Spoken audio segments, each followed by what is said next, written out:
bonjour. Bonjour. Merci d'avoir accepté notre invitation. Alors, cette journée, c'est la 7e édition. Localement, on connaît les actions de Awa Mayotte pour tout ce qui est sensibilisation notamment, mais aujourd'hui, quel est l'objectif de cette journée nationale? Alors cette journée est toujours destinée à mieux connaître les enjeux de la qualité de l'air, à sensibiliser le plus de personnes possible, autant la population, les scolaires, les professionnels. Donc c'est important de parler de ce thème au moins une fois chaque année, même si on essaye de sensibiliser les gens tout au long de l'année, soit par des réseaux sociaux ou par nos mesures et nos événements. Qu'est-ce qu'on entend par qualité de l'air? Alors la qualité de l'air, c'est le droit de respirer un air de bonne qualité. Et on sait que l'air n'est pas pur et qu'il est pollué par des agents chimiques ou des particules, des poussières au quotidien.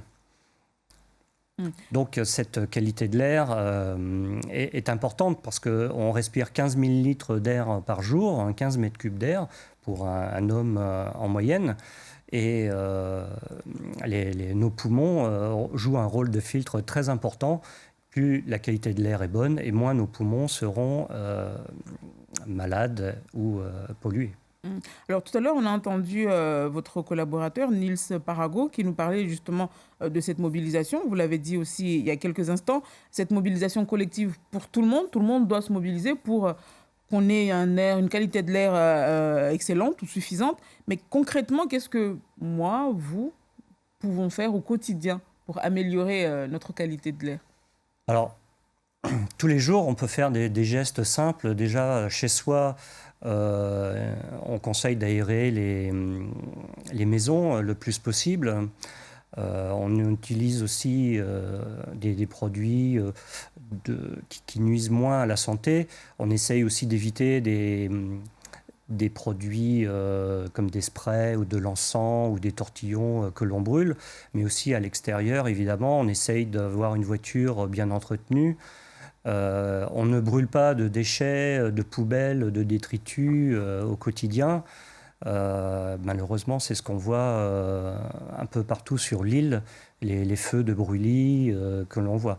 Et puis évidemment, on évite, autant faire se peut, d'utiliser sa voiture. On essaye de promouvoir les déplacements. La marche à pied, on ne peut pas dire que les Mahorais ne marchent pas, puisque c'est un des territoires où les gens se déplacent le plus à pied. Mais voilà, il y a aussi le vélo. Et puis sur les petites distances, on essaye de ne pas utiliser un véhicule à moteur, en tout cas. Awa Mayotte a prévu des actions toute cette semaine pour sensibiliser justement la population. Concrètement, qu'est-ce qui est prévu? Alors c'est surtout des actions médiatiques, puisqu'on a déjà fait par le passé des actions type stand, événements sur la place de la République.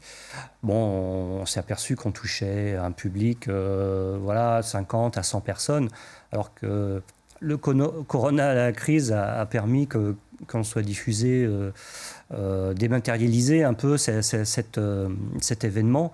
Et on touche beaucoup plus de public maintenant en passant par les médias. Et je remercie Mayotte la Première qui nous soutient dans cet événement. Vous intervenez aussi régulièrement dans différentes structures, les écoles, les entreprises. Tout à fait. Et les associations. Est-ce qu'aujourd'hui, à Mayotte, on peut dire que la population est sensible à cette problématique de la qualité de l'air? Moi, je pense que pas assez, bien sûr. La qualité de l'air, ce n'est pas une des priorités de chaque Mahorais. Je pense qu'ils ont d'autres problèmes quotidiens à gérer, déjà bien se nourrir. Mais on espère dans un avenir, puisque l'air c'est la vie, on ne peut pas s'empêcher de respirer. Et il faut vraiment que les Mahorais prennent conscience qu'un air de bonne qualité permet de mieux vivre.